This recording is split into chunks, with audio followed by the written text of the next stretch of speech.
Hello again YouTube, it's Jack, and today I want to talk about Marvel's latest movie debut and Phase 5 starter, Ant-Man and the Wasp: Quantumania. Ant-Man and the Wasp is yet another MCU movie featuring Scott Lang, Hank Pym, Hope, and Janet Van Dyne, as well as the newly cast Cassie Lang. Throughout this movie, there's a bit of family drama that ultimately send the Ant-Man family into the mysterious quantum realm where the MCU's next Avengers-level threat resides. Going into this movie, I had some worries given how the internet had seemed to be treating it, but if The Last Jedi and Avengers Endgame has taught me anything, it's that you should stay away from any leaks and spoilers and go in with an open mind to form your own opinion. This might have some people agreeing with the internet as well as the opposite, so if you haven't seen this movie, please stop watching this video and go see it for yourself. And if you have already seen it, prepare for the opinion of a man doing his best. Staying away from the internet as best I could only elevated the experience for me. The only thing I knew was the less than fresh Rotten Tomatoes score floating around the internet. So let's talk about why I think this was genuinely a good start to Phase 5 of the MCU. The story on paper would be very simple and less interesting if it not for this movie introducing us to the much more intimidating version of Kang the Conqueror. If there is one thing that people are raving about, it's the performance of Jonathan Majors as Kang. Majors has a very unique job to play in that he gets to play variants of the same character. We were first introduced to him back in Loki Season 1 where he very ominously predicted what would happen if the sacred timeline were to be destroyed. Which brings us to the plot of Ant-Man and the Wasp: Quantumania. This version is the one that He Who Remains warned about. The entire movie's plot basically consists of hyping up how dangerous this person is. The only people that know this are the inhabitants of the quantum realm and Janet. The beginning of the movie teases this, with Kang being stranded in the quantum realm with Janet. It isn't until much later that we actually see what Janet went through in the quantum realm. As the plot carries on, we see just how much the life of the Ant-Man family has changed post-Endgame. Scott is capitalizing on his Avengers status, Hope took back her dad's company, and has been trying to help people ever since. And Cassie has taken after her dad by getting arrested and trying to help people. There is some slight drama here as Scott remembers just how much time he lost as a father in jail and having disappeared for 5 years. He wishes that he would have been around more to be a positive influence in his daughter's life. He wants her to help, just not in a way that'll put her in danger. After trying to spend some family time, it is revealed that Cassie had been working on trying to map the quantum realm by trying to send a signal down to it. Things go awry and all 5 of them are sucked into the quantum realm. This is where some people may start to have issues with the movie. It seems that many Marvel movies lately have become glorified green screen movies, but given that 90% of this movie takes place in a fictional place, it wasn't going to be completely flawless. Few movies that combine live action with CGI are like this. Even Infinity War has its moments. Overall though, if you don't have a trained eye, you won't notice. The environments are beautifully made and the weird civilizations found in the quantum realm are perfectly suited for this movie. After being sucked down there, the family is separated. This is when the build-up to Kang begins. Janet rightfully has some PTSD from being down there and wants to get out fast. After a couple hours of teasing how frightened she is, we learn the truth. Janet and Kang work together to escape the quantum realm, and right when they are about to go back home, Kang's secret is revealed. Michelle Pfeiffer's Wasp is genuinely afraid of him because she has seen Kang's mind.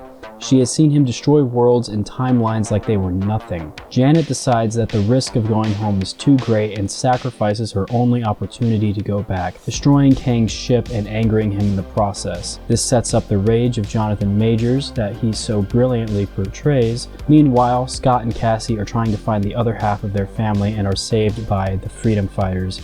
This is probably where the movie is at its weakest. The Freedom Fighters aren't super interesting, but depending on your taste of humor, you may enjoy the time that the movie spends there.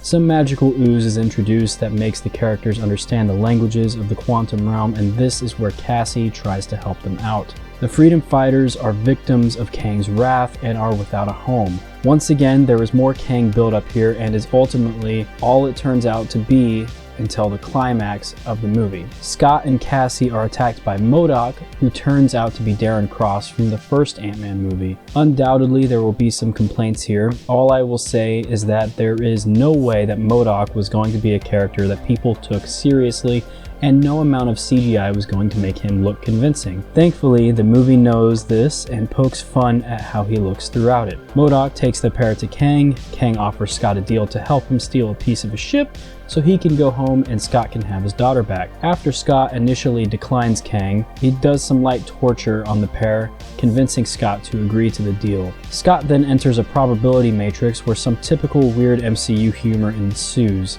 Scott keeps spawning variants of himself, but eventually succeeds in stealing the piece of Kang's ship with the help of Hope. Scott is then set up with another choice: keep the piece of the ship and save the multiverse, or save his daughter.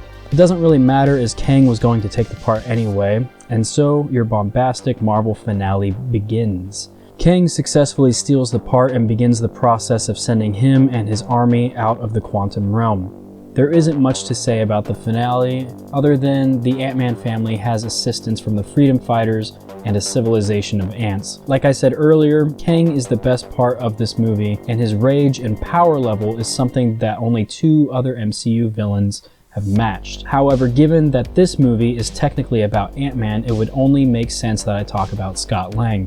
I feel that Scott is more of a badass in this movie compared to the previous one where he was knocked down a peg to make room for the Wasp. The stakes are the most real for him since Endgame.